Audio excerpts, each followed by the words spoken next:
Welcome to Deconstructed, a series where I analyze a game's level design.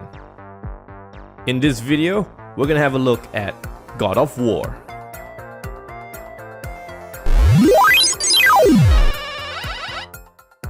Hey guys, Adam here from MYSTIQUE.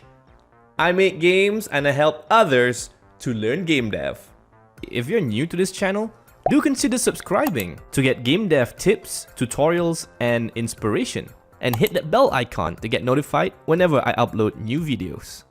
God of War is epic in every way. From the satisfying combat to the amazing environment design.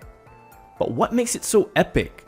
What kind of smart tricks did the level designers use to achieve such a grand sense of scale and adventure?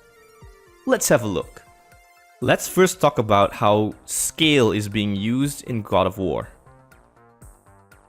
One of the most memorable areas for me is a giant's corpse turned into a level. This is interesting because not only is it a clever use of scale in level design, but also it's meant to reinforce the backstory and mythology of how giants once lived in this world. So there are remnants of the places they've stayed and objects they used in the past. From a distance, you can already see a huge hammer as you make your way to the level while rowing your boat. Later on, you end up climbing the hammer to reach your objective. There's even a section where you use the giant's ring to solve a puzzle. The jewel of his ring is made from red crystals, which when shot by magic arrows will cause an explosion, clearing a path to proceed. So not only did the level designers test the player's understanding of the gameplay mechanics, but it's a real memorable moment when you take a familiar piece of a puzzle, since this mechanic has been used earlier in the game, and then you reimagine it in different contexts and make it blend nicely into the environment. Another trick to give a good sense of epicness and big scale is to show player progress using changes in the world. You'll meet the world serpent at the Lake of Nine as you progress through the main storyline pretty early on. Yes, the giant size of the serpent itself is another good example of scale, just like the use of the giant's corpse in a previous example. But this is more than that, because the world serpent serves to progress you through the plot by his sheer movement alone that causes a huge change in the entire area by lowering the water levels. From there, you get to explore underwater caves and ancient ruins for more side quests and get rewarded with more loot. This breaks away from the traditional linear experience of the previous God of War games and adds on a layer of exploration. Not only does this give a great break in terms of pacing for the player to explore other things apart from the main areas and the main quest, this happens a few times throughout the story too, which gives the player a great sense of excitement, and this relates back to why God of War feels so epic. The player clearly sees the impact that he or she brings to this world.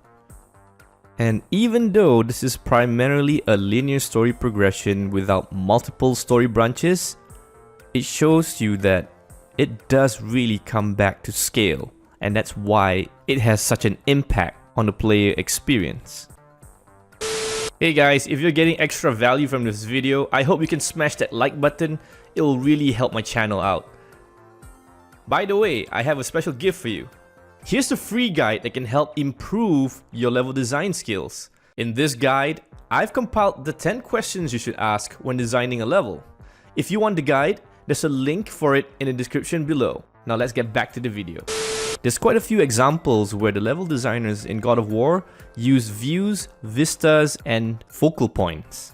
For example, to give a more epic sense of the journey and the adventure that Kratos and his son is going through, there's a good use of views to show landmarks of the main objective wherever possible.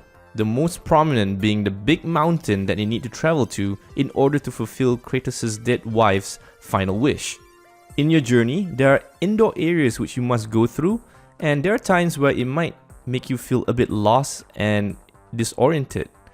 But the moment you step out into the open again, you get to see the mountain, and this is an important trick as it helps to not only reinforce the main objective that the player needs to go through, but also it reorients the player and remind them of how much closer they are to their goal, because they can see the mountain gets bigger and more detailed. Not only that, you'll get different perspectives and angles of the mountain as you see it from different views and vistas. This enriches the journey and it doesn't make you just look at one same old view every single time. This concept is called denial and reward, and is used in other video games such as Uncharted and The Last of Us. This concept is discussed in the book 101 Things I Learned in Architecture School by Matthew Frederick. This is one of the many architecture books that I highly recommend you read to improve level design. Link in the description below. Another great example of using views and vistas is to also show off how far you traveled by showing your home in a distance. This view is maintained even after the cutscene is over. There's also moments where the game shows objects from a distance that are moving, whether it's big or small. This helps to also reorient the distance and the scale of the entire level. Good level design in linear story games would include teaching gameplay mechanics. In God of War, the puzzles in a level teach the player that there are multiple uses for Kratos' and Atreus' abilities.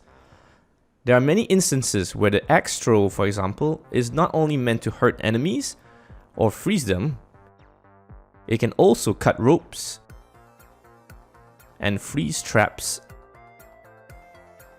and locks. There are also times where you need to carry certain objects and put them at the right places.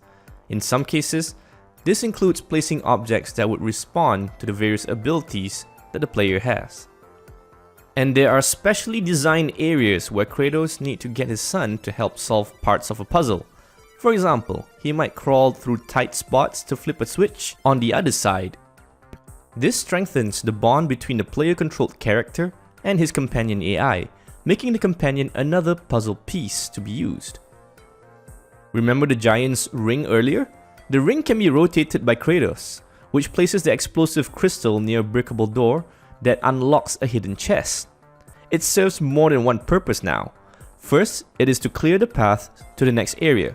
Second, it also rewards the player with loot if they put in the time and effort to experiment. This is another great way to reward the player's effort for being creative and explorative. I think it's brilliant. You have to remember, the recycling of gameplay mechanics as puzzle ingredients is crucial when it comes to managing the scope and resources of a game project. So, with just some of these ingredients, you can already mix and match them throughout the entire game and get creative by placing them in relation to the type of the area the player is in. This will create a variety of puzzles for the player to solve without necessarily getting bored, while also not spending too much time and resources in creating more mechanics.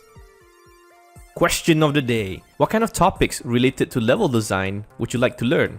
I'm in the process of making a level design course, so let me know in the comment section below.